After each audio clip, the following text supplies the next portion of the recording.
जब भी आप गायत्री मंत्र की उपासना करते हैं ना, वो सोलार चैनल के साथ वो उपासना जुड़ी हुई है, सूर्य नाड़ी के साथ। जी। और सूर्य नाड़ी की वजह से, उसे एक्टिवेट करने की वजह से शरीर में तापमान की वृद्धि होती है, तेज की वृद्धि होती है। ये अपने आप में प्रभापुंज प्रदान करने वाली एक साधना है। तो ऐसा कहा जाता है कि गायत्री सिद्धि जिस उद्देश्य से, जिस फल से सिद्ध कर रहे हो, जो पढ़ते समय आपके अंदर वो सबकॉन्शियस माइंड में है कि मुझे ये मिल जाए, चाहे वो आध्यात्मिक लाभ हो चाहे वो भौतिक लाभ हो, तो वो हो जाता है। ऐसा है या संकल्प मैटर करता है? तो जितनी आपने ऊर्जा कमाई है, जितनी आपने साधना की है, जितना तपोबल आपने अर्जित किया है, उससे आप ज़्यादा यदि देना शुरू कर देंगे तो वो क्षण दूर नहीं जब आप स्वयं निस्तेज हो जाते हो। साक्षात वाग्देवी सरस्वती जो माँ है, वो फिर अपने स्थान से उठकर चली जाती है।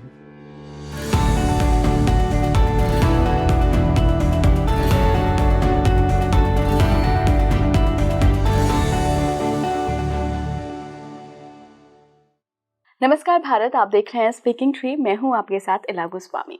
गुप्त नवरात्रि शुरू हो चुकी हैं। साल में 2 बार गुप्त नवरात्रि आती है, एक बार शारदीय, एक बार चैत्र नवरात्रि। तो ये गुप्त नवरात्रि होती है, ये साधकों के लिए होती हैं। इसमें आम जो गृहस्थ लोग हैं वो साधनाएं बहुत कम करते हैं। जो साधक लोग होते हैं या किसी विशेष उद्देश्य के लिए उन्हें साधना करनी है, वो गुप्त नवरात्रि के इन दिनों में साधनाएं करते हैं। लेकिन इन दिनों की एनर्जी बहुत ही कमाल की होती है। तो हमारे साथ जो गेस्ट आज इस पॉडकास्ट में जुड़ रहे हैं, आप जिन्हें सुनेंगे, परख ओम भट्ट नाम है, वो खुद एक साधक हैं। वो आज गायत्री साधना के बारे में बताएंगे। तो ऐसा कहा जाता है कि इन दिनों में, गुप्त नवरात्रि के दिनों में, आप कोई भी साधना अगर उठाते हैं, कोई भी साधना करते हैं, तो एनर्जीज ऐसे अलाइन होती हैं यूनिवर्स की कि वो साधना फलित हो जाती है और आपको कुछ ना कुछ, या तो आपकी आध्यात्मिक उन्नति करा देगी या मटेरियलिस्टिक गेन, जो भी आप जिस भी संकल्प के साथ करते हैं वो देती है। हमने इंटरव्यू पहले रिकॉर्ड किया था, लेकिन मुझे लगा कि गुप्त नवरात्रि के समय पर इस इंटरव्यू को आप सभी के साथ साझा किया जाए। तो आप तैयार रहिए, इस इंटरव्यू को देखिए और समझिए कि आखिर गायत्री साधना क्या होती है और इसका क्या महत्व है। परख, welcome on speaking tree. Thank you so much. Thank you इला जी। हर बार जब मैं यहाँ पर आता हूँ तब कुछ नई ही बात उभर कर बाहर आती हैं और I am really glad to be here again. So thank you so much for inviting me. इस पॉडकास्ट की शुरुआत हमारी प्रथा के अनुसार एक गुरु आवाहन के साथ और बिल्कुल महादेवी के आवाहन के साथ करेंगे। जी। ॐ अखण्डमण्डलाकारं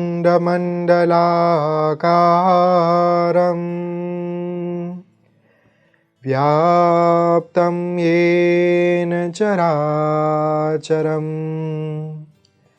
तत्पदं दर्शितं येन तस्मै श्रीगुरवे नमः। सर्वमङ्गलमाङ्गल्ये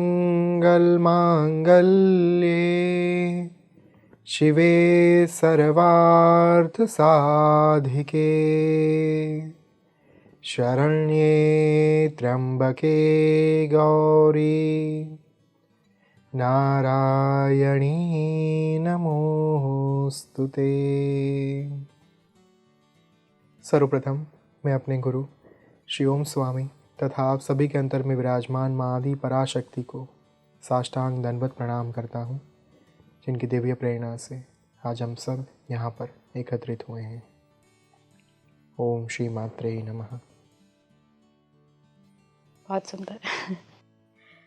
तो परख, हम आज गायत्री सिद्धि के बारे में बात करेंगे। हमने श्री सूक्तम के बारे में बात की थी, लोग बहुत पसंद कर रहे हैं उस चर्चा को। उनको एक गाइडेंस मिली है कि साधना कैसे शुरू करनी है, तो उसके लिए बहुत बहुत कंग्रेचुलेशंस। लोगों को पसंद आ रहा है वो पॉडकास्ट।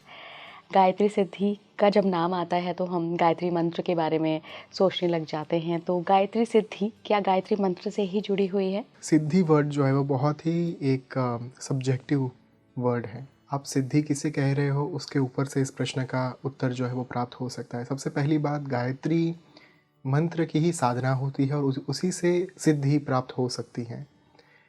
सिद्धि मैं जिस पर्सपेक्टिव से देखता हूँ वो है प्राप्ति।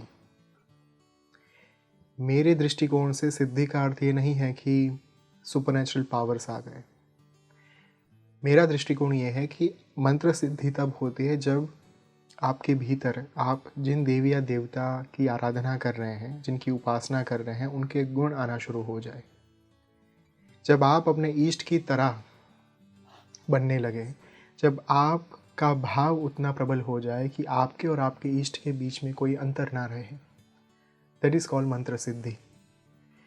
अब गायत्री मंत्र अलग अलग प्रकार के होते हैं, 28 प्रकार के गायत्री मंत्र प्राप्त होते हैं। उसमें से जो महादेव का गायत्री मंत्र है, रुद्र गायत्री मंत्र, दैट इज़ ओम तत्पुरुषाय विद्महे महादेवाय धीमहि तन्नो रुद्र प्रचोदयात्।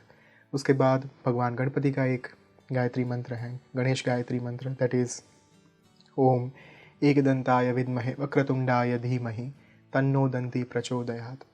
वैसे ही अलग अलग देवी देवताओं के गायत्री मंत्र प्राप्त होते हैं। उसमें से एक जो अत्यंत शक्तिशाली गायत्री मंत्र है वो है सवितुर गायत्री मंत्र, सूर्य भगवान का गायत्री मंत्र।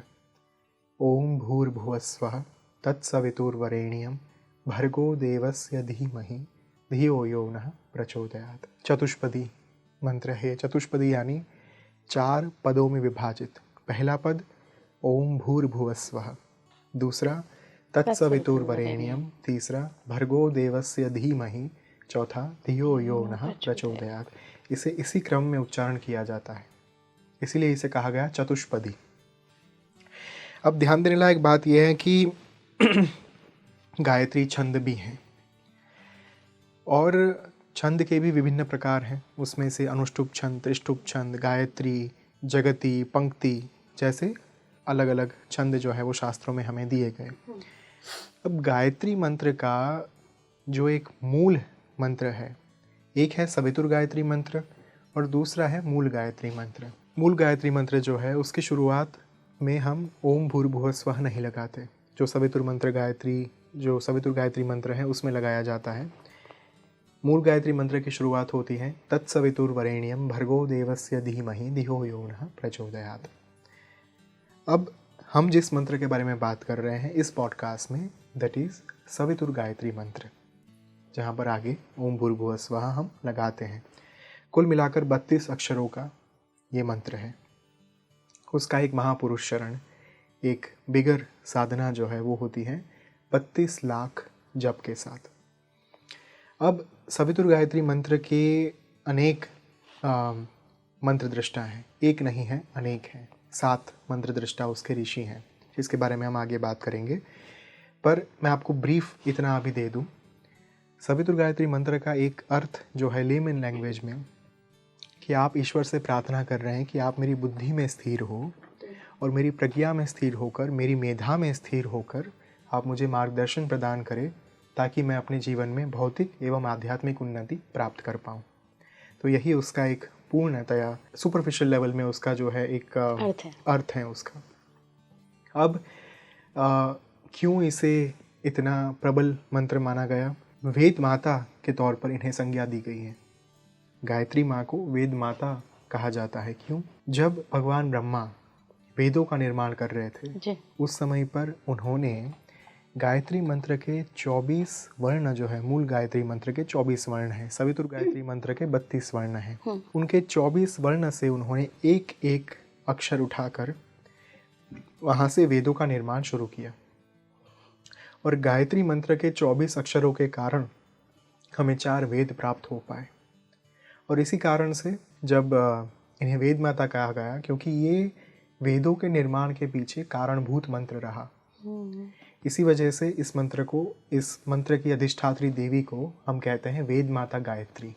और यदि आप ध्यान से देखेंगे, वाल्मीकि कृत रामायण जो है उनमें 24,000 श्लोक दिए गए हैं। प्रत्येक 1000 श्लोक के बाद गायत्री मंत्र के एक अक्षर के साथ एक नए श्लोक, एक नए फेज़ की शुरुआत होती है। और 24,000 जो श्लोक है वहाँ पर उनका निर्माण, वाल्मीकि कृत रामायण का निर्माण भी ऋषि वाल्मीकि ने वेद माता गायत्री के इस मंत्र के माध्यम से किया था। इसलिए इस मंत्र की जो एक ऊर्जा है वो प्रचंड मानी गई। अब सूर्य जो है वो मात्र इस आकाशगंगा या फिर हमारे 9 ग्रहों के सूर्य की बात नहीं हो रही है। एक ऐसा सूर्य जो समस्त ब्रह्मांड का मूल केंद्र है, जी। क्योंकि सूर्य ही जीवन प्रदान करता है, सूर्य ही जीव सृष्टि को चला सकता है। सूर्य ना हो हम टिक ना पाए। इसी वजह से सूर्य को एक विस्तृत स्वरूप में देखा जाना चाहिए। ये उसका गायत्री मंत्र है, जिसके कारण जीव सृष्टि जो है वो चल रही है, उसमें प्राण है, प्राणों का संचार हो रहा है। वो किन की वजह से हो रहा है? सूर्य की वजह से। ये गायत्री मंत्र सूर्य की मूल शक्ति है, सूर्य की प्रधान प्रकृति है। इसी कारण से सवितुर गायत्री मंत्र की जो एक महत्ता है वो शास्त्रों में अत्यधिक बताई गई। गायत्री सिद्धि के बारे में बहुत पहले मैंने एक बात सुनी थी, किन्हीं साधक से सुनी थी, कि अगर कोई आम इंसान भी है ना और इस मंत्र का जाप कर रहा है, बकायदा माला जप जो होता है 108 बार, तो उसके मन में जो भी प्रवृत्ति होगी ना, जो भी इच्छा होगी, वो उसको सिद्ध कर देगा। उसको सिद्ध कर देगा मतलब कि वो फलीभूत हो जाएगा। तो ऐसा कहा जाता है कि गायत्री सिद्धि जिस उद्देश्य से, जिस फल से सिद्ध कर रहे हो, जो पढ़ते समय आपके अंदर वो सब कॉन्शियस माइंड में है कि मुझे ये मिल जाए, चाहे वो आध्यात्मिक लाभ हो चाहे वो भौतिक लाभ हो, तो वो हो जाता है। ऐसा है या संकल्प मैटर करता है? मेरे लिए देखिए, सुनी सुनाई बातें, पढ़ी हुई बातें, देखी हुई बातें मैटर नहीं करती। मैं विश्वास करता हूँ फर्स्ट हैंड एक्सपीरियंस में, और गायत्री मंत्र के साथ मेरा जुड़ाव अत्यधिक रहा, क्योंकि उसके अनुष्ठान से लेकर मूल विधिवत जो एक साधना है वो भी मैंने की है। मेरे जो गुरु हैं ओम स्वामी, उन्होंने महापुरुष शरण भी किया अच्छा। गायत्री मंत्र का, इस मंत्र को पूर्णतया जागृत किया। 1.25 लाख के उन्होंने 4 पुरुष शरण भी किए थे। अब मैं इन बातों के ऊपर कोई कमेंट नहीं करना चाहता कि गायत्री मंत्र के कारण आपके भीतर जो एक इच्छाएं हैं, कामनाएं हैं, वो उसे फलीभूत कर देती हैं या नहीं। मैं आपको जो सिद्धों के अनुभव रहे वही बताना चाहता हूँ।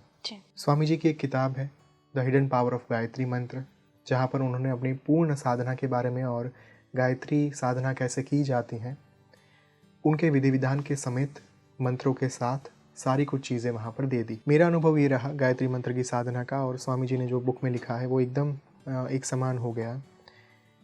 जब भी आप गायत्री मंत्र की उपासना करते हैं ना, वो सोलार चैनल के साथ वो उपासना जुड़ी हुई है, सूर्य नाड़ी के साथ जी।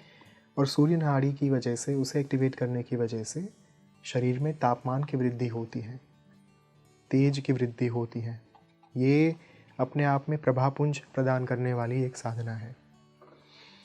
आई tell you a beautiful incident जो कहीं ना कहीं इस साधना की महत्ता और इस मंत्र के गंभीरता के बारे में हमें एक बहुत ही सुदीर्घ संदेशा देगा। स्वामी जी ने ये कथा the hidden power of Gayatri मंत्र में लिखी है, जहाँ पर एक साधक थे कनाडा के, वो मिले थे बचपन में स्वामी जी के साथ, और उन्होंने गायत्री मंत्र को सिद्ध किया था इन टर्म्स ऑफ महापुरुष शरण के माध्यम से। गायत्री मंत्र की वो नित्य उपासना जो है वो करते थे, और उस नित्य उपासना के कारण जब आप 24 लाख 32 लाख जाप कर लो, अपने आप ही वो मंत्र की ऊर्जा आपके भीतर समाहित हो जाती है, आप मंत्रमयी बन जाते हैं। उस घटना के बाद आप कह सकते हैं कि आपके लिए वो मंत्र जो है वो जागृत हो चुका है, आपके लिए वो मंत्र सिद्ध बन चुका है। ऐसे ही एक साधक थे। अब ये साधक अपने जीवन में हमेशा जो भी उनके पास आते थे, कोई मदद की गुहार लगाते थे कि मेरे जीवन में ये समस्या है, मेरे जीवन में वो समस्या है, उनको वो कहते थे निश्चिंत हो जाइए, आपकी समस्या दूर हो जाएगी, आप ठीक हो जाएंगे। अब जब ये बात वो कहते थे, उन्हें ये रियलाइज़ नहीं होता था कि वो अपनी ऊर्जा को खर्च कर रहे हैं। कुछ साल का अंतराल बीत गया, 10 साल बीते, स्वामी जी उनसे फिर से मिले। 10 साल के बाद उस साधक के चेहरे का तेज संपूर्णतया क्षीण हो चुका था, वो निस्तेज हो चुके थे। जैसे एक आम को आप पूरा उससे निचोड़ कर रख दो और फिर वो कैसा बन जाता है ना, वैसे ही वो साधक पूर्णतया अपनी गरिमा जो है, अपना तेज, अपनी प्रभा खो बैठे थे, अपनी आभा को खो बैठे थे। तो स्वामी जी तुरंत समझ गए कि ये क्यों हुआ है। उस क्षण उन्होंने ये कहा कि वेद माता गायत्री जो आपकी जीवा पर साक्षात विराजमान थी, आपने इतना मैनिपुलेशन किया कर्मों के सिद्धांत के साथ, प्रकृति के मूल नियम के साथ छेड़खानी हुई है। जब आप किसी को कह रहे हो कि आपका सब कुछ ठीक हो जाएगा, निश्चिंत हो जाइए, तब आप ये रियलाइज़ नहीं कर रहे हो कि आप अपने अकाउंट से कुछ पैसे निकाल कर उनको दे रहे होते हो। अब जब आपके पास देने के लिए मान लीजिए 1 लाख रुपए हैं, उसमें से आप 80,000 तक दीजिए, आपत्ति नहीं है।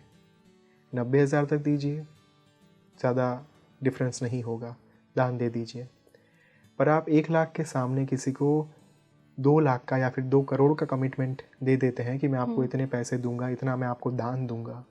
अरे आपके खुद के पास उतने पैसे नहीं हैं, क्या ही दान दे पाओगे आप।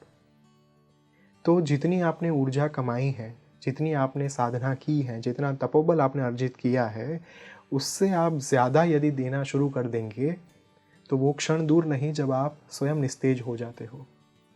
साक्षात वाग्देवी सरस्वती जो माँ है, वो फिर अपने स्थान से उठकर चली जाती है। उन्हें ये प्रतीत हो जाता है कि उन्हें प्रकृति के साथ कोई लेना देना नहीं है। वो सिर्फ अपने स्वार्थ के लिए या फिर अपने से कोई लोग प्रभावित हो, इस बात को सिद्ध करने के लिए ये अपनी ऊर्जा का प्रयोग कर रहे हैं। उन्हें लोक कल्याण के कार्य के साथ कोई लेना देना नहीं होता। तो जब आप अपनी ऊर्जा को इस तरीके से अनियंत्रित तौर पर खर्च करना शुरू कर देते हैं, तब कहीं ना कहीं आप अपनी सारी चीज़ को, अपनी आध्यात्मिक संपत्ति को गंवा देते हैं। उस साधक के साथ भी यही हुआ। और फिर जब स्वामी जी ने उनको कहा कि अब आप यदि आप किसी को मान लीजिए तथास्तु कहना भी चाहते हैं, तो आप ये मत करिए कि सामने वाले इंसान को आपने कह दिया कि डोंट वरी, आपके जीवन में सब ठीक हो जाएगा। आप उनको उनके लिए भला चाहते हैं तो आप उनको ये कहिए कि माँ के ऊपर भरोसा रखिए। यदि माँ ने चाहा होगा, यदि उनकी कृपा रही, यदि उनका आशीर्वाद रहा, तो आपके जीवन में ये समस्या जो है वो दूर हो जाएगी, ताकि आप एक सुप्रीम अकाउंट के साथ, सुप्रीम सोर्स के साथ जुड़कर जब आप सामने वाले को ये कह दें, तब आपके अकाउंट से पैसे खर्च नहीं होते। बात ये है ना परख कि हम जब कोई सिद्धि प्राप्त कर लेते हैं ना, जिसको हम चमत्कार मानते हैं कि मैं तो अब मिस्टिक पावर से भर गया हूँ, तो हम समझने लगते हैं कि हम कर रहे हैं, हम खुद को कर्ता समझने लगते हैं, निमित्त नहीं मानते। और ये कर्ता भाव हमारे अधोपतन का कारण होता है। हमें लगता है कि ये तो मैंने चमत्कार किया है, और लेकिन वही वाली बात है कि फिर वो सिद्धि चली जाती है बहुत जल्द आपके पास से। तो गायत्री में वो क्षमता है कि आपके द्वारा, आपके मुख से उच्चारित होने वाले प्रत्येक विधान को सत्य साबित कर सकती है। वो आपको वाक सिद्धि भी प्रदान कर सकती है। गायत्री सिद्धि, गायत्री मंत्र की साधना आपको वाक सिद्धि प्रदान कर सकती है। वाक सिद्धि 2 प्रकार की होती है। पहली वाक सिद्धि जहाँ पर आपके मुख से जो विधान का उच्चारण हो, जो शब्दों का उच्चारण हो, वो सामने वाला मनुष्य मंत्रमुग्ध होकर सुने, आप कहीं भी उनसे अपना ध्यान हटा ना पाओ। और दूसरी वाक सिद्धि जो आपसे, आपके मुख से जो चीज़ निकली, जो विधान निकला, जो शब्द निकले, वो सत्य साबित होकर रहेंगे। ये वाक सिद्धि के 2 प्रकार हैं। तो गायत्री आपको दोनों प्रदान कर सकती है। मेरे अपने अदा, गुजरात में हम अदा उनको कहते हैं, पापा के चाचा को हम वहाँ पर गुजरात में अदा कहते हैं। तो जो पापा के चाचा थे, बचुअदा उनका नाम था। बचुअदा ने 5 साल गायत्री मंत्र की उपासना की थी जंगलों में जाकर, और उन्हें माँ गायत्री सिद्ध थे। और मैं उनकी गोद में पला बड़ा, मैंने उनको देखा, और एक साधक के तौर पर उनकी क्या एक गरिमा थी, क्या उनका तेज था, प्रचंड तेज जो उनके चेहरे पर देखा मैंने। यहाँ से तो मेरा एक लालन पालन जो है वो होना शुरू हुआ था। तो इसीलिए मैं आपको अपने परिवार के अनुभव के ऊपर से, मेरे गुरु के अनुभव के ऊपर से, और अपने अनुभव के ऊपर से गायत्री मंत्र की शक्ति बता सकता हूँ। मेरा विश्वास एक ही चीज़ में है कि जब तक आपको फर्स्ट हैंड एक्सपीरियंस ना हो, तब तक उस चीज़ के बारे में आपको बोलना नहीं चाहिए। जब तक आपने खुद कोई साधना ना की हो, तब तक आपको उस साधना के बारे में बात नहीं करनी चाहिए। बिल्कुल। क्योंकि मैं किसी को भटकाना नहीं चाहता। मेरा उद्देश्य एक ही है, जो अनुभव मेरा रहा वो ही मैं शेयर करूं, ताकि लोगों तक सत्य पहुंचे। तो गायत्री सिद्धि आपने की है परख? गायत्री मंत्र की साधना की है। साधना की है आपने गायत्री मंत्र की। तो आपको वाक सिद्धि ऐसा लगता है? वो तो आप बता सकते हैं। मैं तो बोलने वाली थी कि मुझे अ, एक दिन पहले भी और आज भी हम इतने देर से काफ़ी देर हो गई हमें बात करते हुए। मुझे तो लगता है कि आपके पास वाक सिद्धि है। वो हो सकता है कि बाकी साधनाओं का भी असर हो, ज्ञान का असर हो, लेकिन कहीं मैं ना तो कहीं तो देखिए, है। मैं तो मात्र एक माँ का सेवक हूँ और मैं अपने आप को और कुछ नहीं समझता। तो ये कहना, ये अपने आप में बहुत बड़ा स्टेटमेंट होगा, but I am truly grateful to you कि आप ये मानते हैं। पर मेरे लिए मैं बस एक छोटा सा सेवक हूँ और वही मैं अपनी सेवा कर रहा हूँ। पर गायत्री मंत्र में जो शक्ति निहित है, देखिए हमारे पास इतने बड़े बड़े उपासक हो गए। पंडित श्री राम शर्मा आचार्य, 24 साल, 24 महापुरुष चरण, एक महापुरुष चरण 24 लाख जाप का। वैसे 24 महापुरुष चरण जहाँ पर उन्होंने, मुझे याद है तब तक, ज्वार की रोटी और छाछ के साथ वो 24 साल बिताए थे। डेली एक टाइम वही उनका भोजन रहता था और उसी के चलते 24 साल उन्होंने मात्र माँ गायत्री को समर्पित कर दिए थे, अपनी साधना। और वो साधना के पूर्णाहुति के बाद I was reading a wonderful book called Sadhana Se Siddhi, जी।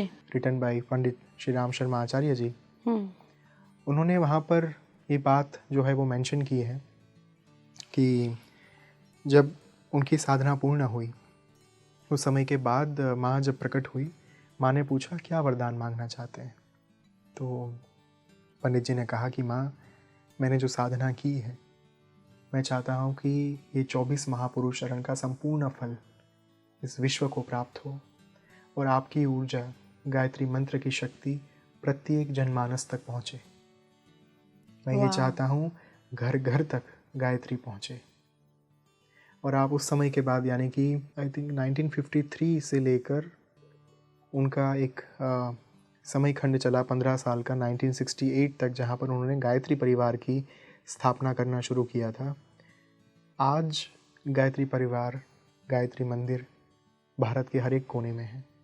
मात्र इतना ही नहीं, भारत के बाहर भी जब आप जाएंगे, मेरी तो बहन अमेरिका में रहती हैं, शिकागो में रहती हैं पिछले 8-10 सालों से। उनकी जब बेटी का जन्म होने वाला था, उस समय पर उन्होंने वहीं पर जाकर अपने विधि विधान जो है वो करवाए थे और बहुत ही सुंदर तरीके से, वहाँ की पद्धति बहुत सुंदर होती है। जो समाज में भ्रमणाएँ फैली हुई हैं कि महिलाओं को गायत्री मंत्र नहीं करना चाहिए, उच्चारण नहीं करना चाहिए, उन सभी भ्रमणाओं से बाहर निकालकर पंडित जी ने ये सुनिश्चित किया कि गायत्री परिवार के प्रत्येक मंदिर में, प्रत्येक स्थान पर महिला यज्ञ करनी चाहिए। उनके द्वारा ही यज्ञ होना चाहिए और ऊंचे स्वर में। आज भी आई रिसेंटली विजिटेड शांति कुंज हरिद्वार। वहाँ पर हम लोग सुबह गए थे, अराउंड 7 बजे का समय था और मंदिर में हमने दर्शन किए। जब दर्शन करके बाहर आए, हमने देखा कि महिलाओं का एक ग्रुप जो है वो यज्ञ करा रहा है और उसके आसपास कई सारे परिवार जो है वो अपने घर के सदस्यों के साथ बैठकर यज्ञ कर रहे हैं। छोटे छोटे बच्चे से लेकर वहाँ पर बूढ़े लोगों तक सब लोग बैठकर साथ में यज्ञ कर रहे हैं। वहाँ पर कोई पक्षपात नहीं था स्त्री और पुरुष का। जब एक वास्तविक साधक आपके बीच में होते हैं ना, तब वो कहीं ना कहीं अपना प्रभाव छोड़ कर ही जाते हैं। Pandit ji was one of the greatest examples कि गायत्री मंत्र की शक्ति क्या है और उस एक मंत्र के कारण आपको क्या प्राप्ति हो सकती है। किसी ने एक बार प्रवचन के दौरान स्वामी जी को पूछा था कि स्वामी जी, आपने इतनी सारी साधनाएं दी। ओम स्वामी जी ने साधना ऐप के माध्यम से, एंशिएंट साइंस ऑफ मंत्रास के माध्यम से, लेजेंड ऑफ द गॉडेस के माध्यम से, श्री सुक्तम से लेकर बहुत सारी साधनाएं उन्होंने प्रदान की लोगों को। यदि हम कोई साधना ना कर पाए पूरे जीवन काल के दौरान, मान लीजिए हमें कुछ करना नहीं आया, हम ना कुछ कर पाए, ना कुछ करना चाहते हैं, पर ऐसी एक साधना आप हमें बता दीजिए जो हम पूरा जीवन कर पाए, तो वो एक साधना कौन सी होगी जो अत्यंत शक्तिशाली हो, प्रबल हो। उन्होंने कहा वो एक साधना होगी गायत्री साधना।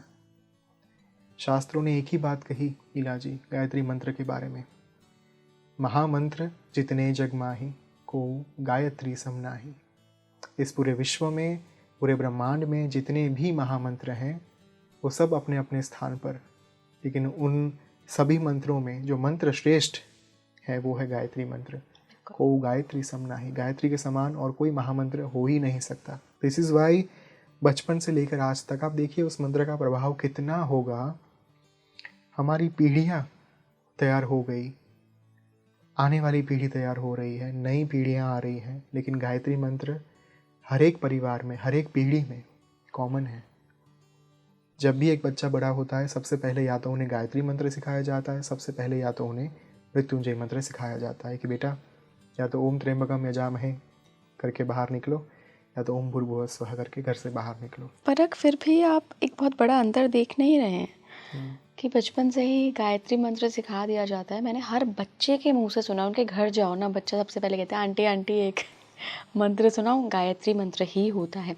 मतलब मैं दावे से कह सकती हूँ 95 to 96% यही होता है मंत्र। लेकिन फिर भी बदलाव देखने को नहीं मिलता है, ऐसा क्यों? क्या साधना करना ज़रूरी है? अगर बदलाव नहीं होता, डू यू रियली थिंक कि सनातन धर्म आज भी टिकता यहाँ पर? हाँ। इतने विदेशी आक्रांता आए, कितनी सारी संस्कृतियाँ नष्ट हो गई, तबाह हो गई, विश्व के नक्शे के ऊपर से गायब हो गई। सनातन संस्कृति टिकी हुई है 1200 वर्ष के आक्रमण के बाद भी। डू यू रियली थिंक कि अपने आप संभव हो सकता है? कोई भी मंत्र काम नहीं करता, कोई मंत्र की ऊर्जा स्थापित नहीं होती तो ये कैसे हो पाता? क्यों गायत्री मंत्र इतना शक्तिशाली है, मैं आपको एक ही चीज़ बताऊंगा। जब आप उसका विनियोग पढ़ते हैं ना, उसके विनियोग में 7 ऋषियों के नाम आते हैं। सप्त व्याहरति नाम जमदग्नि, भरद्वाज, अत्रि, गौतम, कश्यप, विश्वामित्र, वशिष्ठ, ऋषयः। सबसे पहले मैं ऋषियों की बात करूंगा, उसके बाद आगे विनियोग में बढ़ूंगा मैं। सप्त व्याहरति नाम, 7 ऋषियों की बात की गई। Jamadagni, Jamadagni was the one जो परशुराम के पिता थे, जो स्वयं साक्षात भगवान महाविष्णु के अंश अवतार, आंशिक अवतार को जन्म देने के सक्षम हो, उतना तपोबल जिन्होंने अर्जित किया हो, वो थे जमदग्नि महाराज, श्री विद्या के प्रबल उपासक। भरद्वाज, हम सब जानते हैं इस नाम से, आज भी सरनेम पूरे विश्व में हमें देखने को मिलती हैं। भरद्वाज का गोत्र जो है वो एक नाम जो है वो इतना शक्तिशाली है कि उसका अस्तित्व इतने आक्रमणों के बाद भी कोई नहीं मिटा पाया। महर्षि अत्रि वॉज द वन, इलाजी, जिन्होंने श्री विद्या के लिए जो प्रचंड शक्तिशाली कादी विद्या होती है, जहाँ पर मंत्र की शुरुआत क अक्षर के साथ होती है, दैट इज कॉल्ड कादी विद्या। 3 प्रकार की विद्या है, हादी, कादी, सादी। हादी विद्या में मंत्र की शुरुआत ह अक्षर के साथ होती है, कादी में क अक्षर के साथ होती है, सादी में स अक्षर के साथ होती है। अब कादी जो है, अत्रि मुनि के द्वारा जो पूरा एक प्रचलन हुआ, ये विद्या प्राचीनतम श्री विद्याओं में से एक है। ये वो ऋषि हैं जिन्होंने ललिता सहस्त्र नाम के प्राकट्य के पीछे महत्वपूर्ण भूमिका अदा करी। अत्रि, जमदग्नि, भरद्वाज, अत्रि, गौतम ऋषि। अहल्या की कहानी से हम सब परिचित हैं। गौतम, कश्यप, उनकी 3 पत्नियां, दिति, अदिति और विनता। दिति ने दैत्यों को जन्म दिया, अदिति ने देवताओं को जन्म दिया, विनता ने पशु प्राणी पंछी को जन्म दिया। कश्यप ऋषि की संतान हम भी हैं। बिल्कुल, मेरा गोत्र भी कश्यप है, आपका गोत्र भी कश्यप है जी। कश्यप ऋषि वो ऋषि थे जिनके कारण सृष्टि आगे बढ़ पाई, जिनके कारण विभिन्न प्रजाति जो हैं उनका प्रादुर्भाव हो पाया, तो दैट इज कश्यप। तो हमने 5 ऋषि देखे, जमदग्नि, भरद्वाज, अत्रि, गौतम, कश्यप। अब आए Vishwamitra, one of the greatest rishis all the time. Like जितने भी समय काल, समय खंड में हमने ऋषि मुनि देखे, मैं आपको इस कथा में इसलिए अब गहराई में उतारना चाहता हूँ क्योंकि विश्वामित्र से ही गायत्री मंत्र की कथा शुरू होती है। विश्वामित्र ही वो ऋषि हैं जिनके कारण गायत्री मंत्र हमें प्राप्त हो पाया। राजा कौशिक नाम से एक राजा थे जिन्होंने चक्रवर्ती सम्राट थे और बहुत सारे राज्य उन्होंने जीत लिए थे। एक बार वो युद्ध के बाद अपने राज्य में वापस लौट रहे थे। बीच में एक बहुत बड़ा जंगल आया और उनकी जो सेना थी वो बहुत समय से भूखी थी, कुछ भी खाया नहीं था, पिया नहीं था, सब लोग थके हारे थे और कोई दिख नहीं रहा था, क्या खाए क्या पिए, सब लोग टेंशन में थे। आगे बढ़ते हुए उनके सेनापति ने देखा कहीं दूर एक कुटिया है और उस कुटिया में थोड़ा सा प्रकाश दिख रहा है। घनघोर जंगल था, सब लोग चलते चलते चलते उस कुटिया के पास पहुँचे। एक आश्रम था बेसिकली वहाँ पर। आश्रम पर उन्होंने देखा कि एक महर्षि जो है वो अकेले अपना काम कर रहे थे। उन्होंने जाकर महर्षि से बात करना शुरू किया। महर्षि ने उनको वेलकम किया, स्वागत किया उनका। उनका नाम था महर्षि वशिष्ठ। अब राजा कौशिक ने उनके पास पहुंचकर प्रणाम किया, दंडवत प्रणाम किया और महर्षि से पूछा कि महर्षि, यहाँ पर पीने के लिए स्वच्छ पानी मिलेगा? मेरी सेना जो है बहुत थकी हुई है, प्यास बहुत लगी है, भूख बहुत लगी है, पर आपके आश्रम को देखकर हमें ये नहीं लगता कि हमें यहाँ पर खाना मिल पाएगा। कोई है भी नहीं आपके पास और इतनी बड़ी सेना के लिए आप भोजन तो तैयार कर ही नहीं पाएंगे, पर आप एटलीस्ट हमें पानी पिला सके तो हमारे लिए वो बहुत बड़ी बात होगी। तो महर्षि वशिष्ठ ने मार्मिक स्मित के साथ उन्हें इतना ही कहा कि आप एक वैदिक ऋषि की शक्ति को कम आंकने की गलती मत करिए। आपको ज्ञात नहीं है कि आप किनके सामने खड़े हैं। आप निश्चिंत होकर नदी में स्नान करके आइए, आपके लिए भोजन और पानी दोनों की व्यवस्था हो जाएगी। राजा कौशिक ने कहा, आर यू श्योर? क्या आप मुझे पुष्टि करके बता सकते हैं कि आप मेरी पूरी सेना को भोजन खिला पाएंगे? मैं नहीं चाहता कि मेरे कुछ सैनिक भोजन ग्रहण करें, कुछ सैनिक भूखे रह जाए। महर्षि ने कहा, निश्चिंत होकर जाइए, सारी व्यवस्था हो जाएगी। सब लोग गए नदी पर, स्नान किया। पिछले दिन वहाँ पर बारिश हुई थी तो बहुत सारा कीचड़ था। राजा ने सोचा कि पीने के लिए स्वच्छ पानी तक नहीं है, ये भोजन कैसे बनाएंगे मेरे लिए? तो आए सब लोग नहा धोकर, आश्रम पर पहुँचे। क्या देखते हैं, अलग अलग वानगी, अलग अलग पकवान तैयार हो चुके हैं। विभिन्न प्रकार के थाल जो है वो लग चुके हैं। सबके खाने पीने के लिए गर्मा गर्म भोजन, भाप निकल रही है उसमें से। राजा वॉज शॉक्ड, ये हो कैसे पाया? ना तो इनके पास शिष्य हैं, ना तो इनके पास कोई सहायकर्मी है जो इनका साथ दे पाए भोजन पकाने के लिए, ना तो इनके पास सामग्री है भोजन पकाने के लिए। आश्रम ही छोटा दिख रहा है, आया कहाँ से ये? सबने भोजन लिया, अच्छे से तृप्ति के साथ भरपेट भोजन लिया। किसी ने 2 बार खाया, 3 बार खाया, किसी ने 4 बार मंगवा कर खाया। एक के बाद एक थाली जो है वो बाहर आ रही थी, एक के बाद एक पकवान बाहर आ रहे थे। वो घट ही नहीं रहे थे, ख़त्म ही नहीं हो रहे थे। अब जब एक बार पेट भर गया राजा का, राजा के मन में ये जिज्ञासा प्रबल बनी कि अब तो मुझे ये रहस्य जानना है कि ये हो कैसे रहा है, इतना भोजन आ कहाँ से रहा। वो गए महर्षि के पास, उन्होंने हाथ जोड़कर बोला कि मैं बहुत तृप्त हुआ, आपने मेरी सेना को भोजन कराया, पर महाराज मेरे मन में एक संशय है, एक दुविधा है। आपके पास संपत्ति के नाम पर तो कुछ है नहीं, सामग्री के नाम पर तो कुछ है नहीं, आपने इतना सारा भोजन मंगाया कहाँ से, आप लाए कहाँ से? महर्षि ने कहा कि मैं वास्तव में ये भोजन मैंने अपनी एक गाय है, नंदिनी गाय, उनसे मैंने मांगा था वरदान के स्वरूप में। नंदिनी गाय कामधेनु के वंशज की एक गाय है। कामधेनु वो गाय है जो समुद्र मंथन के समय पर प्राप्त हुई थी। तो महाराज ने कहा कि नंदिनी गाय जो है वो विश फुलफिलिंग गाय है, इच्छा पूर्ति करने वाली गाय है। तो जब आवश्यकता होती है उस समय पर आप इनसे कुछ भी मांगो, वो आपको प्रदान कर देती हैं, और वो भी लोक कल्याण के कार्य के लिए। तो राजा ने कहा कि ऐसा है। उसने सोचा कि ऐसी गाय तो राजमहल में शोभा देती है, ये यहाँ पर क्या कर रही है? एक छोटी सी कुटिया में एक महर्षि के पास, जिनके पास कुछ भी नहीं है, ये गाय तो वास्तव में महल में होनी चाहिए। अगर ये गाय मेरे पास आ गई, मैं जहाँ कहीं भी गया युद्ध करने के लिए, वहाँ पर मुझे कुछ भी चीज़ अपने साथ लेकर जाने की ज़रूरत नहीं पड़ेगी। मैं मात्र इस गाय को अपने साथ लेकर जाऊँगा। मुझे जितना भोजन चाहिए, जितना मुझे पानी चाहिए, वो मुझे मिलता रहेगा। मुझे किसी के ऊपर आधारित नहीं रहना पड़ेगा, और मैं एक के बाद एक राज्य जो है वो जीतता रहूँगा। मुझे कोई नहीं रोक पाएगा। देन उनके अंदर का जो लोभ था, जो लालच थी, जो लालसा थी, जाग गई। वो इतनी प्रबल हो गई। उन्होंने एक धृष्टता की।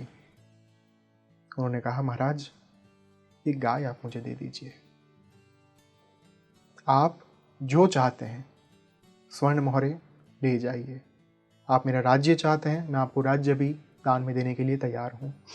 एक गाय मुझे दे दीजिए। आप कीमत लगाइए, जो बोलेंगे मुंह मांगी कीमत मैं आपको दूंगा। अब महर्षि वशिष्ठ आक्रोश में आ गए। आपको ज्ञात भी है आप क्या बोल रहे हैं? कोई कभी भी अपनी माँ को बेच सकता है? गाय मेरी माँ है, सनातन धर्म के 4 पिलर्स हैं, 4 स्तंभ हैं, गौ, गंगा, गीता और गायत्री। उसमें सबसे पहला स्तंभ जो है, सबसे पहला पिलर वो गौ है, गाय है, गाय माता है, और मैं अपनी माँ को नहीं बेच सकता। आप यहाँ इसी क्षण यहाँ से निकल जाइए, मैं आपको कुछ नहीं दे पाऊँगा। अब राजा के ईगो के ऊपर बात आ गई। राजा ने कहा कि या तो मुझे आप शांति से ये गाय दे दीजिए, वरना मुझे ज़बरदस्ती करनी भी आती है। महर्षि ने कहा कोशिश करके देख लो। और राजा ने अपनी सेना के सेनापति को आदेश दिया कि गाय को ले आओ। जैसे ही सेनापति ने गाय को कुटिया से बाहर निकालने की कोशिश की, महर्षि वशिष्ठ ने उनके ऊपर स्तंभन क्रिया का प्रयोग किया। अभिचार क्रिया में 6 अंग हैं, मारण, मोहन, वशीकरण, स्तंभन, उच्चाटन, विद्वेषण। स्तंभन यानी किसी को जड़ कर देना। कई अलग अलग प्रकार के स्तंभन होते हैं, जल स्तंभन, वायु स्तंभन, अग्नि स्तंभन।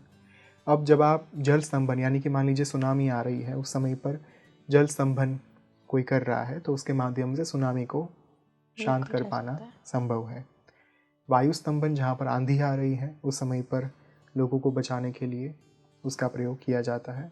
अग्नि स्तंभन जहाँ पर एक वाइल्ड फायर, दावानल जो है वो फट चुका है, वो आग लग चुकी है, अनियंत्रित हो चुकी है, उस समय पर यदि अग्नि स्तंभन का प्रयोग किया जाए तो उसे शांत कर पाना, स्तंभित कर पाना संभव है। महर्षि वशिष्ठ ने स्तंभन का प्रयोग जो है वो सेना के ऊपर कर दिया। अब सेना और राजा दोनों अपने स्थान पर जड़ हो गए, उनके पांव चिपक गए, वो ना तो हिल पा रहे हैं, ना तो अपनी पलकें झपका पा रहे हैं। अब आप इमेजिन करिए, जब आप एक ही स्थान पर कुछ मिनट भी खड़े रहते हैं ना, तो भी आपका शरीर भारी हो जाता है, हेवी हो जाता है। वहाँ पर वो लोग कुछ घंटों तक खड़े रहे, उसके कारण उनका शरीर उनको अपने आप को पत्थर जैसा लगने लगा था। वो छटपटा रहे थे वहाँ से मुक्त होने के लिए, मूवमेंट के लिए। आखिर में राजा ने विनती की कि मुझसे गलती हो गई, मुझे क्षमा कर दीजिए, मैं ऐसी गलती कभी नहीं करूँगा, पर मेरी सेना को और मुझे आप जाने दीजिए। महर्षि वशिष्ठ ने उनको माफ़ कर दिया, सब लोग चले गए। पर राजा जब वहाँ पर पहुँचा अपने महल पर, वो इस बात को भूल नहीं पाया। उसको अपने अहंकार के ऊपर इतनी चोट लगी थी कि मेरी सेना के सामने मुझे किसी ने इतना अपमानित किया, जो एक सामान्य ऋषि था जिसके पास कुछ भी नहीं था, उसने मेरी अपनी पूरी सेना के सामने मुझे अपमानित किया। अब तो मैं प्रतिशोध लेकर ही रहूँगा, अब मैं नहीं छोड़ूंगा। इसी बात को ध्यान में रखते हुए फिर वो जंगल में जाकर भगवान महादेव की तपस्या करते हैं। सबसे पहले जब भगवान महादेव प्रसन्न हुए, उनसे उन्होंने मांगा पाशुपतास्त्र। मुझे एक ऐसा अस्त्र दीजिए जिसके माध्यम से महर्षि वशिष्ठ को मैं परास्त कर पाऊँ। वो अस्त्र लेकर गए कुटिया पर, फिर से मांगी गाय, दे दीजिए वरना इस अस्त्र का प्रयोग करूँगा। महर्षि ने कहा जो करना है कर लो, नहीं दूंगा गाय।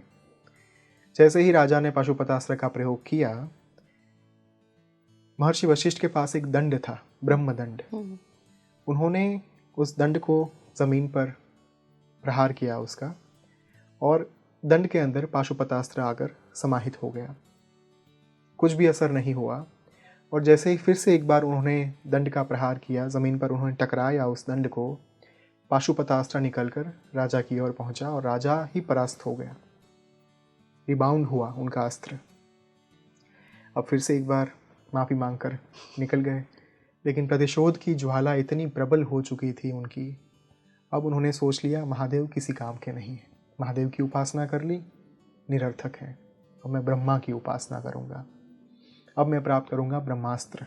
तो उन्होंने ब्रह्मा की उपासना की, उनसे ब्रह्मास्त्र प्राप्त किया, फिर से एक बार आए, वही हालत फिर से। अब देखिए यहाँ पर कथा में एक ट्विस्ट भी आता है जिसके बारे में मैं बाद में बात करूँगा, क्योंकि ये ट्विस्ट जो है वो हमारे पिछले वाले एक एपिसोड के साथ कनेक्ट होता है। दूसरी बार जब उनको पराजय प्राप्त हुआ, अब उन्हें समझ में आया कि ज़रूर महर्षि वशिष्ठ के पास कुछ तो ऐसा है जिसके कारण मैं उनके सामने विजय प्राप्त नहीं कर पा रहा हूँ। वो क्या है? अब उन्होंने मस्तक झुकाकर सरेंडर कर दिया, अपने आप को अर्पित कर दिया कि महाराज मुझे बताइए ऐसी कौन सी ऊर्जा, ऐसी कौन सी शक्ति आपके पास है जिसके कारण मैं आपके सामने विजय नहीं प्राप्त कर पा रहा हूँ? ऐसा कौन सा मंत्र आपके पास है, ऐसा कौन सा अस्त्र आपके पास है, आप मुझे बताइए। तब जाकर महर्षि ने कहा कि देखिए, आप तो विभिन्न साधनाओं के माध्यम से मेरे पास अस्त्र लेकर आ रहे हैं, मंत्रों की ऊर्जा को लेकर आ रहे हैं, पर आप ये नहीं समझ पा रहे हैं कि मैं तो स्वयं एक मंत्र बन चुका हूँ। मैं मंत्रमयी बन चुका हूँ। मुझे मंत्रों की ऊर्जा की आवश्यकता नहीं, क्योंकि मैं स्वयं मंत्र हूँ। जब आप वो अवस्था प्राप्त कर लेंगे तब आप भी जानेंगे इस अवस्था में क्या प्राप्ति हो सकती है। और ये बात सुनकर राजा जो थे कौशिक, उनको ये बोध हो गया कि अब मुझे जाना पड़ेगा और एक सन्यासी के तौर पर अब मैं सब कुछ त्याग कर साधना करूंगा और परम अवस्था को प्राप्त करूंगा, जिस अवस्था तक महर्षि वशिष्ठ पहुंच चुके हैं। फिर वो जंगल में जाते हैं और सुदीर्घ काल तक तपस्या करते हैं। उस तपस्या के बाद उन्हें ब्रह्मांड में सबसे पहली बार सवितुर गायत्री मंत्र वो अपनी दिव्य चक्षु से देखते हैं। उस मंत्र को अपने पास धारण करने के पश्चात उस मंत्र के ऊपर उनकी सुदीर्घ साधना होती है। उस साधना को परिपूर्ण करने के बाद ही बिकम्स विश्वामित्र, जो विश्व के मित्र हैं, ब्रह्म ऋषि हैं, वो बनते हैं राजा कौशिक। आगे चलकर बनते हैं महर्षि विश्वामित्र, द फर्स्ट सीयर, पहले ऋषि जिन्होंने सबसे पहली बार गायत्री मंत्र को ब्रह्मांड में देखा। उसके बाद अलग अलग ऋषि मुनि जो है, जिनके नाम हमने लिए, जमदग्नि, भरद्वाज, अत्रि, गौतम, कश्यप और वशिष्ठ, ये सब बाद में गायत्री मंत्र को जागृत करते हैं। सबसे पहले जिन्होंने गायत्री मंत्र को जागृत किया था वो थे महर्षि विश्वामित्र। तो ये ट्रांसफॉर्मेटिव मंत्र है, ट्रांसफॉर्म कर देता है। अगर एक राजा को जो इतना अहंकार में लिप्त था, जो अपने लोभ के सामने, अपनी लालच के सामने, लालसा के सामने कुछ देख ही नहीं पाता था, उसे अगर ये मंत्र जो है वो परिवर्तित कर सकता है, तो आज के समय में ये मंत्र क्या ही नहीं कर सकता। पहली बात ये। दूसरी बात, गायत्री मंत्र के मामले में जब उन्होंने इस मंत्र को सिद्ध किया और पूरे विश्व को उन्होंने इस मंत्र को प्रदान कर दिया, अब उस समय काल में ये जो पूरी घटना हुई, उसी के कालांतर में इन दोनों के बीच में एक कोल्ड वॉर शुरू हो चुकी थी, विश्वामित्र और वशिष्ठ के बीच में, जो सब लोग जानते थे। जैसे आज रशिया और अमेरिका के बीच में कोल्ड वॉर चालू है, भले ही वो मीडिया के सामने, कैमरा के सामने एक दूसरे के बहुत पक्के दोस्त दिखाई दे, लेकिन पर्दे के पीछे क्या हो रहा है सबको पता है।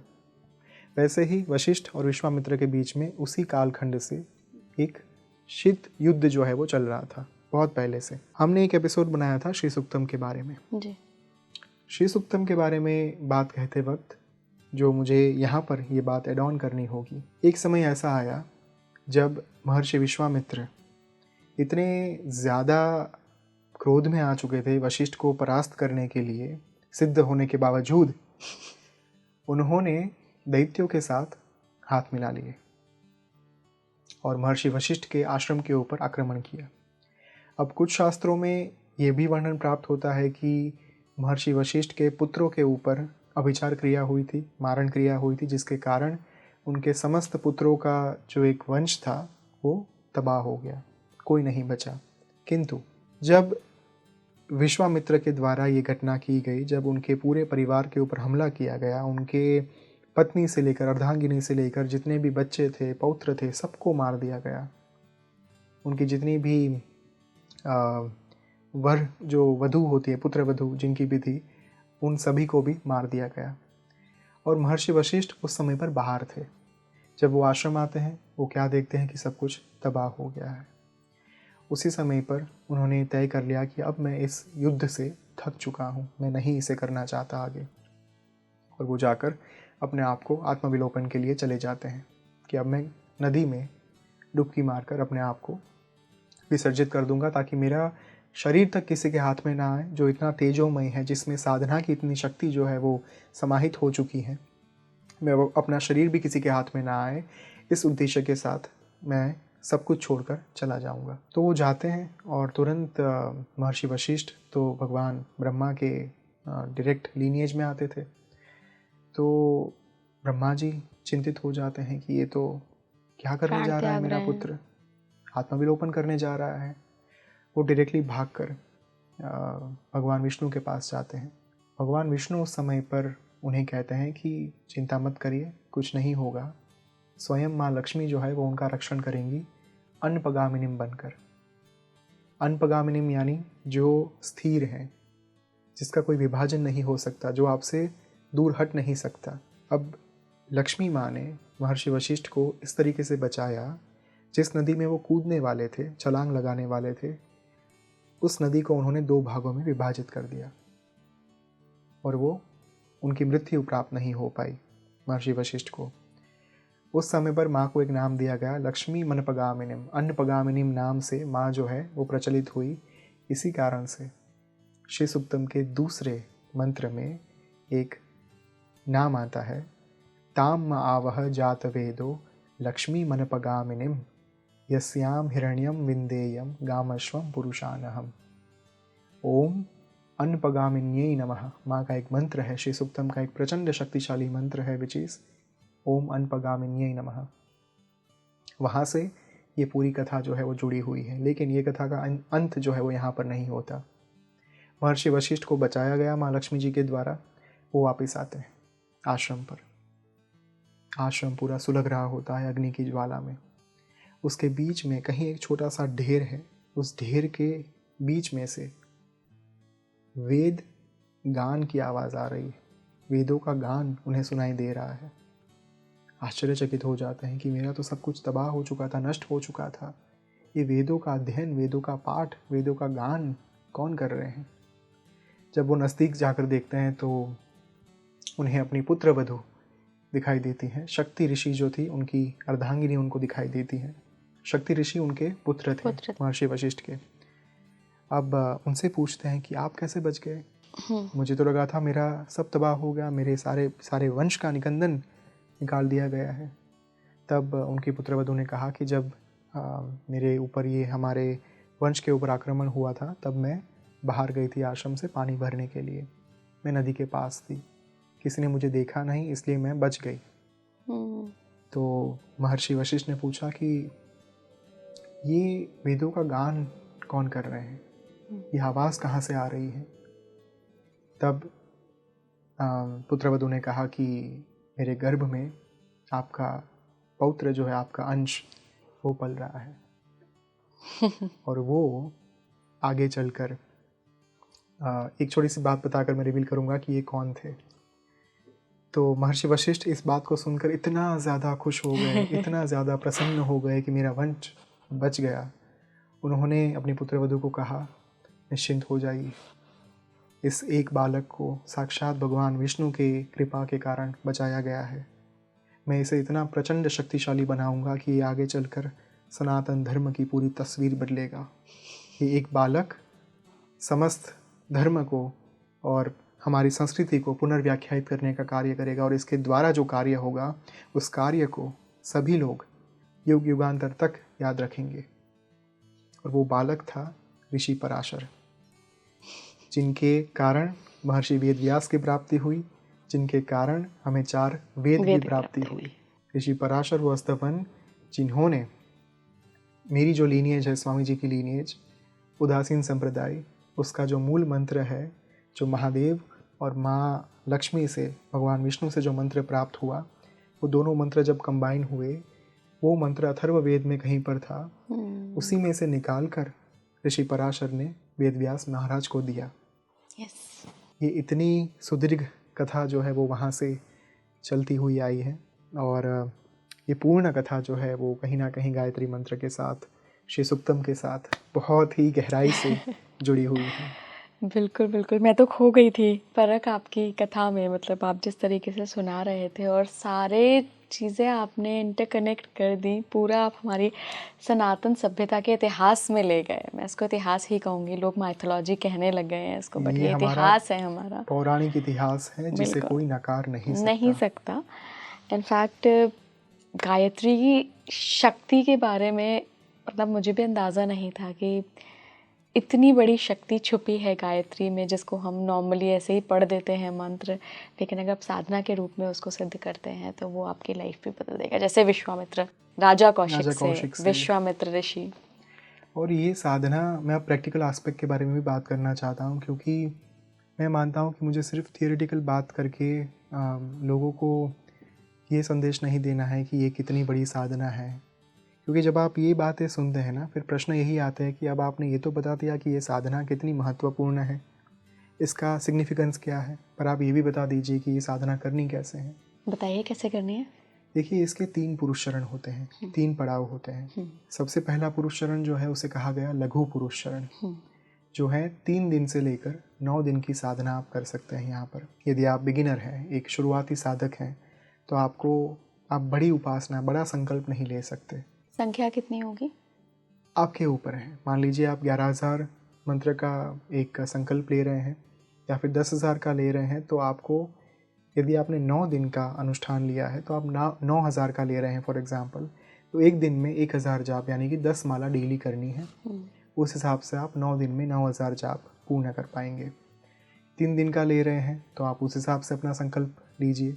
आप 30 माला का भी ले सकते हैं, 20 माला का भी ले सकते हैं। यदि आप बिगिनर हैं तो आई वुड हाईली रिकमेंड कि आप पहले छोटा संकल्प लीजिएगा। Start with a baby step. एक छोटे से स्टेप के बाद जब आप शुरू करेंगे ना, उसके बाद धीरे धीरे धीरे जब आपके संकल्प एक के बाद एक पूर्ण होते जाएंगे, आपका सेल्फ कॉन्फिडेंस, एक जो विल पावर है ना, वो बढ़ता जाएगा कि मुझे और करना है, और करना है, और करना है। तो पहले है लघु पुरुष चरण, जहाँ पर आप संख्या तय करिए अपने हिसाब से। आप जितना कर सकते हैं उतना आप अपने सामर्थ्य के हिसाब से, क्षमता के हिसाब से करिए। उसके बाद मध्यम या फिर उसे कहा गया साधारण पुरुष चरण, जो है 40 दिन से लेकर 120 दिन तक का। अब उसमें आप 1.25 लाख का एक संकल्प जो है वो ले सकते हैं। 1.25 लाख का ले सकते हैं, 12 लाख का ले सकते हैं, 24 लाख का ले सकते हैं। यह है साधारण पुरुष चरण। उसके बाद जो नाम है वो है महापुरुष चरण, तीसरा फेस, तीसरा पड़ाव, जो होता है 2 साल का। अब इसमें आप 24 लाख और 32 लाख दोनों में से कोई भी संख्या का चुनाव करके आप इसे कर सकते हैं। यदि आप 2 साल के अंदर मान रहे हैं कि ये नहीं हो पाएगा, तो आप 5 साल का संकल्प, 4 साल का संकल्प अपनी कैपेसिटी के हिसाब से आप वो लीजिए और उसे पूर्ण कीजिए। So this is how we do महापुरुष चरण। अब ये तीनों में आप किसी भी महापुरुष चरण की शुरुआत या फिर किसी भी लघु अनुष्ठान, साधारण पुरुष चरण की शुरुआत गायत्री माँ का जो एक पूर्णिमा का दिन होता है, पूर्णिमा से आप ये कर सकते हैं, ठीक है, साधना की शुरुआत। और यदि आप पूर्णिमा से नहीं करना चाहते, Navratri is the best time to do Gayatri sadhana. Navratri के 9 दिन में 9 दिन का संकल्प लेकर आप अपने हिसाब से, काउंट के हिसाब से एक संकल्प लीजिए और इसे आप कर सकते हैं। इसमें आपको क्या करना है, पूरे विधि विधान क्या रहेंगे, उसकी 2 मेथड्स मैं आपको दे रहा हूँ। सबसे पहले हिडन पावर ऑफ गायत्री मंत्र में 2 अलग अलग विधि विधान दिए गए हैं। एक है ब्रीफ इन्वोकेशन और दूसरा है एक बिगर इन्वोकेशन, जहाँ पर आप टोटल 32 मुद्राओं के साथ गायत्री मंत्र को जागृत करते हैं, जहाँ पर शाप विमोचन भी आ जाता है, जहाँ पर न्यास, मुद्रा विनियोग, सभी स्टेप्स, तर्पण, मार्जन, यज्ञ से लेकर सब आ जाता है। अब ये करना कभी कभार एक बिगिनर के लिए थोड़ा सा मुश्किल हो सकता है, क्योंकि मुद्राओं को सीखना, शाप विमोचन मंत्र जो है उसका टोटल 21 बार जाप करना होता है, क्योंकि ब्रह्मा के द्वारा इसे शाप लगा है, जो विश्वामित्र जी हैं उनके द्वारा, और वशिष्ठ ऋषि का शाप। तो 3 ऋषियों के शाप विमोचन करने पड़ते हैं, ब्रह्मा का शाप विमोचन, विश्वामित्र का और वशिष्ठ का। तीनों के 7-7 बार वो शाप विमोचन किए जाते हैं, तब जाकर टोटल 21 बार शाप विमोचन करने से गायत्री मंत्र अनलॉक होता है, निष्क्रियित होता है, शाप विमोचित होता है। तो एक तो वो एक विधि विधान है जिसके लिए बहुत लंबा समय आपको दिन में 1 घंटा, 1.5 घंटा, 2 घंटा देना पड़ सकता है। दूसरा है brief invocation, hidden power of Gayatri मंत्र में दिया गया, जहाँ पर मात्र 7 स्टेप्स में आप पूर्ण साधना कर सकते हैं, जिसके लिए आप पौना घंटा, आधा घंटा जो है वो दे सकते हैं। अब मान लीजिए मंत्रों के बारे में आपको ज्ञान नहीं है, आपको नहीं पता कि मैं कैसे इस गायत्री मंत्र को जागृत करूं, क्योंकि भ्रमणाएं भी इतनी फैली हुई हैं लीला जी। तो उसके चलते यू हैव साधना ऐप, जहाँ पर आपको किसी भी मंत्र का अपने आप से उच्चारण नहीं करना। आप मात्र श्रवण करिए समयाचार तंत्र मार्ग से, जहाँ पर गायत्री मंत्र का आप श्रवण करेंगे, उनके विधि विधान का श्रवण करेंगे, लेकिन माइंडफुलनेस होनी चाहिए, कंसंट्रेशन होना चाहिए, बिल्कुल। वन पॉइंटेड कंसंट्रेशन आपका होना चाहिए। जितना ज़्यादा हो पाए उतना अपने आप को एकाग्र चित्त रखने का प्रयास हमें करना होता है। तो ये दूसरी मेथड है जो मैंने आपको बताई। दोनों में से कोई भी मेथड से आप गायत्री साधना कर सकते हैं अपने घर पर बैठकर। अब कुछ नियम की बात, क्योंकि यहाँ पर जब गायत्री मंत्र की बात कर रहे हैं, सबसे पहला प्रश्न यही आएगा कि क्या महिलाएं कर सकती हैं? सब लोग कर सकते हैं। और ये मैं कह रहा हूँ ओपनली, ये बहुत ही कंट्रोवर्शियल स्टेटमेंट है, क्योंकि गायत्री मंत्र के बारे में बड़े बड़े विद्वान ये कहते हैं कि महिलाओं को जाप नहीं करना चाहिए, गुरु के बिना नहीं करना चाहिए, जो जनेऊधारी नहीं है उन्हें नहीं करना चाहिए ये जाप। ये सारी बातें मिथ्या है। कोई भी वर्ण के कोई भी साधक, चाहे वो किसी भी वर्ण से आते हो, सभी लोग ये साधना, इस मंत्र का जाप कर सकते हैं। इसमें कोई दो राहें नहीं है, कोई संशय नहीं है, क्योंकि ये मात्र मैं नहीं कह रहा हूँ, ये बात मेरे गुरु भी इसी तरीके से कहते हैं।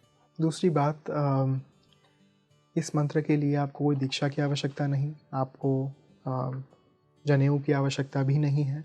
ऐसा भी नहीं है कि ब्राह्मणों के अलावा इस मंत्र का जाप और कोई नहीं कर सकता, सब लोग कर सकते हैं। कई सारी ब्राह्मणाएं मैंने ऐसे भी सुनी है कि गायत्री मंत्र को रात में नहीं जपना चाहिए। पर एक ही बात है, जब आप इस मंत्र का सुबह जाप करेंगे वो वैदिक प्रभाव दिखाएगा। जब आप इस मंत्र का सूर्यास्त के बाद जाप करेंगे तब ये मंत्र तांत्रिक बन जाता है। तो आप दोनों तरीके से कर सकते हो इस मंत्र की साधना, उसमें कोई दुष्प्रभाव कभी भी नहीं होगा। तो इस बात से निश्चिंत होकर साधना करिए। तीसरी बात, ड्यूरिंग मेंस्ट्रुएशन, जब एक महिला रजस्वला धर्म में है, उसके दौरान भी ये साधना की जा सकती है। इसमें भी कोई संशय की बात नहीं है। तो निश्चिंत होकर ये साधना आप करें। तो इतने कुछ नियम थे। और एक छोटी सी बात, लाउडली, क्योंकि बहुत बार ये कहते हैं कि गायत्री मंत्र का वाचिक जाप जो है लाउडली उसे नहीं बोलना चाहिए, उसका उच्चारण नहीं करना चाहिए। ऐसा भी कुछ भी नहीं है। शास्त्र में 4 प्रकार के जाप दिए गए हैं, वाचिक, उपांशु, मानसिक और अजपा। वाचिक यानी लाउडली चांट करना, उपांशु यानी सिर्फ आपके होठ जो है वो मर्मरिंग जिसे कहते हैं वो हम कर सकते हैं। तीसरा मानसिक यानी आपके मन के अंदर जो एक मानस पट है वहाँ पर जो मंत्र है वो लिखा हुआ आता है, दैट इज़ कॉल्ड मानसिक जपा। और चौथी अवस्था अजपा, जहाँ पर आपको उच्चारण करने की आवश्यकता नहीं होती।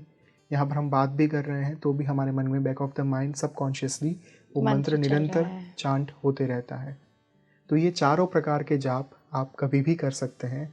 ऐसा कोई नियम नहीं है कि वाचिक जप करने से दोष लगता है या पाप लगता है, कुछ भी नहीं है। प्लीज़ इन भ्रमणाओं से बाहर निकलकर मेरी ऑडियंस को एक ही सलाह होगी, निश्चिंत होकर जिस भी तरीके से माँ का नाम ले पाए, माँ को पुकारे, उससे बढ़िया, उससे बेहतर कोई बात नहीं हो सकती। बिल्कुल बिल्कुल परख, बहुत अच्छे से आज आपने गायत्री साधना के बारे में बताया है कि कैसे एक आम इंसान भी गायत्री की साधना करके अपनी लाइफ को बदल सकते हैं, बहुत सारी चीज़ें पा सकते हैं और सबसे बड़ी बात की आध्यात्मिक उन्नति कर सकते हैं। जी, और एक बात जो मैं कहना भूल गया, गायत्री मंत्र का जाप रुद्राक्ष की माला के ऊपर हो सकता है।